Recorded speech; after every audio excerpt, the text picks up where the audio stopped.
Welcome to the Away Yet Close podcast. Meet your host, Lamia. And Mandy, expats like you, here to guide you through the food and body image challenges you might encounter as you settle into a new country. Get ready to explore, eat, empower, no matter where you are in the world. Ready to dive in? Let's get started. Welcome to our new episode. Today's topic is especially relevant as the summer is here and the temperatures heats up. It's about the pressure to attain the summer body. We will share what it means and give you some practical tips for navigating these pressures. So let's dive in. Yeah, you're right, Lamia. So we have seen in the last few days here in Amsterdam that the temperatures are rising. People are going out more, doing more outdoor activities, going to the beach, going to the river, playing sports. And with summer, there's also the pressure to have this summer body. This pressure is promoted by the media, advertising, social norms. We are expected to have a certain beauty standard and we need to look a certain way to fully enjoy the summer months. This is what they make us believe. And this it can be very harmful because if we don't have this ideal summer body, then we become really anxious, very stressed. We become very unsatisfied with our bodies, and we can engage in unhealthy behaviors such as a crash diet or excessive exercise or some disorder eating. So these can make us feel very self-conscious about ourselves, about our body, this promoted summer body that we see out there. And we may start to avoid some things because we don't feel that we are good enough for the summer. Yes, exactly. So then how can we first define this summer body idea? So let's look at where it comes from and how we can then have different approaches to this ideal. So the summer body ideal is deeply rooted in the societal and cultural norms. So every day as summer approaches, we are bombarded with these kind of messages and images everywhere that suggests that we need to look a certain way to enjoy fully the season or to participate fully into the different summer activities. Yes, and even these messages can come from our immediate people, our friends, our family, that they are thinking, oh, the summer is coming, we need to do this diet, or we need to do this beauty procedure somewhere. So all of this pressure creates this unrealistic idea of how we need to look. And then we start to feel really inadequate and we start to feel a lot of stress. And this is something that starts to affect our self-esteem, but it also can have very serious consequences for our mental health, like anxiety, depression, and eating disorders. Yeah, crazy, no? It's this constant comparison and striving to meet these ideals can actually have a big impact on our overall mental well-being. So it's essential to recognize that these standards are not only unrealistic but also harmful. And if I think about my personal experience, this was also very affecting my self-esteem and my mental health. If I think about different social events that I avoided just because I didn't have the summer body that everybody expected from me or the society expected that I have, I would avoid certain events. I would think that I actually don't have the perfect clothing that fits the occasion. But it was not about the clothing. It was more about like I don't have that summer body that they're expecting me to have. I was not wearing the things that I want to wear because I didn't have the summer body. You can think about sleeveless t-shirts or shorts or bikinis. It's just, yeah, thinking I didn't work enough for my body. I didn't do what I needed to do before the start of the summer. So in a way, punishing myself about that and like avoiding these kind of events and saying, no, it's because of other things, not just me not following the summer body ideal. But did that also affect you, Mandy, maybe from your personal experience? Yes, no, it certainly did. In my experience, I did not avoid events. I did go, but I was mostly in my mind. I was thinking how people are looking at me, if they are judging me. So I did go to these events, especially like when there was water involved, like going to the beach or going to a pool party. Where I come from in Mexico is super warm, so in the summer it was full of pool parties and events with water. So I did go, but I was mostly in my mind. I was not in the present moment. I was not enjoying connecting with the people. I was mostly thinking, how are they perceiving me? So this didn't make me feel very relaxed. So I felt that I didn't really enjoy this event so much because of all the overthinking. Yeah, and that's crazy to see that both of us, we are influenced by this summer body ideals and we are missing some of the events or some of the activities of summer just because of that. And probably this is very influenced by social media, advertising, and these societal beauty standards play a significant role in shaping our perception and body image. And by body image, we mean all the thoughts and beliefs that you have around your body. So, yeah, platforms like Instagrams and TikTok now, they are showing the idealized, the filtered image that create a culture of comparison and unrealistic and healthy expectations. And this is also backed up with research where we see studies that have shown that exposure to edited and curated images can lead to increased body dissatisfaction and a lot of eating disorders, especially between teenagers. Yes. And then we see advertised, if we put attention, like just before the summer or at the beginning of the summer, there are a lot of commercials, ads that they start to promote these products or services to make us lose weight or to change or alter some parts of our appearance. But these products, these advertisements are just trying to capitalize on our insecurities, and they are trying to perpetuate this ideal summer body just because they want to make some money at the cost of our mental well-being, our emotional well-being. So this is also not very good that they just target our insecurities to make profit. What do you think about that? Yeah, exactly. They are profiting a lot from our body insecurities and they look into different topics that feeds more our insecurities. And some of them is like prioritizing our thinness, the youthfulness, the symmetries of body, and marginalizing those who don't fit in these narrow parameters, which can lead actually to more discrimination and more internalized feeling of inferiority. So, research also shows that those who internalize these body standards or beauty standards can result in body shame and decreased self esteem, particularly among young women. And that's really crazy to know and to understand, right?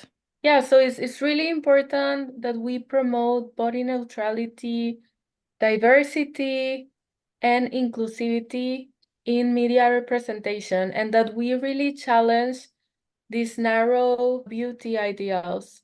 So one way to do it is to encourage critical media literacy so people can really understand that this is not real and that they can become resilient and resist these harmful messages. For example, there are some media literacy programs where they teach individuals to critically analyze and question all the media messages. And these programs have been shown that they really reduce the impact on body dissatisfaction. So it really works if we critically look at with an analyzing eye. Yeah, exactly. And maybe some of our listeners, they think, yeah, we don't really relate to all the things that you were just talking about with the social media and the different like promotion of thinness or youthfulness. But if you are a person that maybe grow up in the 80s or 90s, like a lot of us, or like me, for example, here, we didn't grow with social media, so we don't know that and we don't understand it maybe a lot, or we don't relate to it. But we had different ways, and we had the influence of all the magazines and movies or series on beauty standards. And it was too obvious and too like shown everywhere that we couldn't miss it. So during that time, popular magazines like the Cosmopolitan Vogue magazine, they often featured slim, airbrushed models on their covers, promoting a very narrow standard of beauty. And we can see it also from studies that from this period that they showed a clear correlation between reading fashion magazines and the increasing of the body's dissatisfaction among women, especially. Yes, and like also from these times, from the 80s, from the 90s, where I also grew up, we were exposed to a lot of movies, about a lot of TV series like Baywatch, Beverly Hills, Friends, where they were only showing like these teen, conventionally attractive actors, and they were really reinforcing this message that these were the bodies that were successful or that were important because they will have like the principal roles in these movies or series. Yeah, exactly. And then when they portray fat bodies, they actually do it in a negative way. They are often like a subject of joke or shame. You can see, for example, in Friends, where they included the character of Monica in a fat suit for flashbacks, reinforcing the stereotypes and mocking the larger body size. And that stays with you when you grow up with this kind of media and TV series that shows you, okay, a thin body is good, fat body is bad. And you grow up with that and you increase your dissatisfaction with your body. And again, like research also found this frequent exposure, this kind of media is actually linked to higher level of body dissatisfaction and it increases this pursuit of thinness among the viewers. Yeah, exactly. And also in this era, there were specifically prioritized the tan skin, a slim body, and often blonde hair. This also left very little room for diversity, and it really excluded a lot of people from different racial and ethnic backgrounds.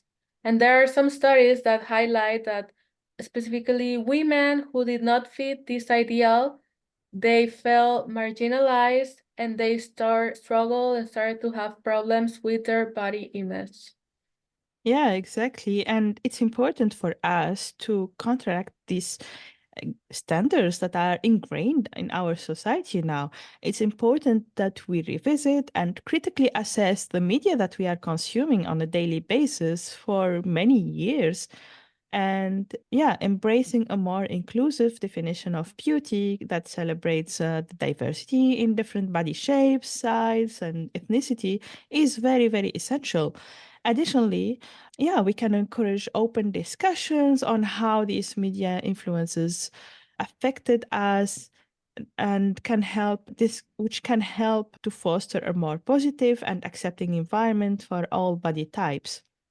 Yeah, so it's very clear that social media platforms such as Instagram, now TikTok, together with all the advertisings, they really have a powerful impact on our body image. And they promote these unrealistic beauty standards, these filter idealist images that discriminate a lot of different races, ethnicities.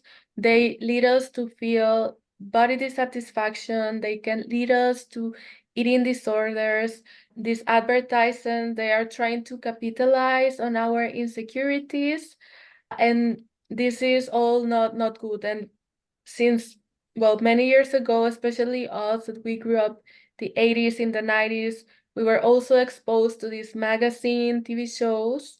So it's really important that we take action, that we do something about it. This is really a serious concern that is very normalized. It's normalized to see these kind of ideas out there, and we are not really critically seeing the impact that this can have in our well-being, in our mental health. So it's very important that we start to promote body diversity, inclusivity, and that we can look at all these messages with a critical eye so that we can really resist the damage that these messages can bring to us, and we can start to have a healthier relationship with ourselves and accept all of the different body types that there are. And we mentioned in this some scientific research. And if you are more interested in reading more about that, you can find it in our show notes. Yeah, exactly. And that's nice if they can also see this research if they are very curious about it. And you were saying like it's important to take action, and exactly it's our also kind of mission that we help you to take action, and that's what we provide through this podcast. And here are for you some practical tips to recognize and manage the influence of media. So first you can start with detoxing your feed, and what we mean is like cleaning your social media feed. It's one of the effective ways to combat the negative influences of social media, and it means to clean your feed intentionally. So, what you can do is you start by following accounts and influencers who promote a diverse range of body types and healthy, realistic perspective on beauty and wellness. And you can unfollow or mute accounts that promote unrealistic standards or make you feel bad about yourself or anxious or doesn't fit your values. So just unfollow and mute. There is no harm in that. And this simple step can significantly impact your mental health and how you perceive your own body. And if you are interested, we also have a workbook in the show note that you can download, and it can help you to do this process. It provides some exercises and prompts that you it helps you to reflect on how social media affects your body image, and it guides you to create a healthier, more positive feed. And this is like maybe your first step that you can do towards setting social media boundaries. Yes, another practical tip relating to this is to limit your screen time. Sometimes we say, I'll just check that notification, I will just check that message, and then we realize that we are like 2 hours already in our phone or in our social media. So another tip is that we can have some specific time limits that we say, okay, these are my priorities for the day, and I only want to spend 30 minutes, 1 hour, you can decide. And there are many built-in tools nowadays on smartphones where you can find an app that can help you track and limit your screen time and like literally block the app after the time you set, or it can give you a lot of reminders or messages about the time you have spent. So in this way, you can spend more time also on the present, on the life, and not so much on social media that you can easily start to compare yourself with other bodies and will get into this negative spiral with your body image. Yeah, and additionally to this, there are also some apps you can look for. They can also help you to arrange your day so you can create some times of your day, maybe during your meals or before bed, or at specific times that you say, I really want to spend this time with my friends or with loved ones. You can also arrange. So really be mindful on how social media influences you. If you start to notice that after using social media, you feel anxious, depressed, inadequate, or really critical, really it's important that you can take a step back and reassess if the relationship you are having now with social media is working for you, if it's effective, or is it more harmful? Yeah, exactly. And this really can create a healthier relationship with social media. And on top of it, we can also get educated about how the media manipulates the images and promotes certain ideals. So, by understanding the tactics used by advertisers and content creators to create this kind of unrealistic standards of beauty, we can get empowered to critically assess the media as we consume it. So, some of the ideas can be to learn how photo editing and filters work. So, if we understand tools like Photoshop and how the filters makes us alter the appearances, it can help us to recognize that the images that we see then on social media are usually not real images, that they don't represent the reality. If you get a bit technical in it, you can also see the flows. Sometimes you see like distorted backgrounds, and okay, they made it looking thinner, but they couldn't manage also the background properly. So if we learn about how this photo editing works, then we can get more like critical on how we see it. And then we can learn about who owns the media outlet. So those are the people that they often advertise, and they have certain agendas, underlying agendas. They may need to promote certain content that they are aligned with their business interests. Then it influences the portrayal of beauty and body standards. And an example is always the diet industry. They have a certain agenda. They want you to buy their diet, and then they need to portray the images that you see in social media in certain ways to say, okay, this is what we aim for, and this is like how we want you to look like, and you get our product to look like that. So, not being aware of that helps us a lot already. And then, if we are educated on the history of the beauty standards and exploring how they changed over time and across cultures, may be very helpful to understand how these beauty and body standards started and how they are changed over time and influenced by certain like society or certain ideals that they wanted to bring during that time. And this historical perspective can reveal that what is considered beautiful is often arbitrary and subject to change. And you can see on the like different years, like the beauty, like the perfect body changed over time. It was never the same during history. And being aware of that helps us to detach from the current narrow standards, and we will be able to question it. If it's changing over time, what does it mean? The ones that we have now, is it also real? We can start to question them. And that's very important to do that, to be able to advocate for ourselves and look at what really is important for us and what are our values and what we consider beautiful. And, everyone is beautiful and everyone is unique. So, why these kind of beauty standards are coming in the history? Yes, no, exactly. And well, the last tip that we want to give is to start practicing gratitude towards our body. By practicing gratitude, we can start to shift this focus on our appearance to what our body actually does, because our body is an instrument to live our life, to enjoy, to feel satisfaction, pleasure, to engage in the things that are important to us. And sometimes we forget that because we are so focused on how it looks. So, with this gratitude practice, we can every day recognize the things that our body does to help us live the life we want to live and to help us have some significant moments, valuable moments in our life. So for this, I actually have a free guide that is called How to Start Accepting My Body at every size, at every number.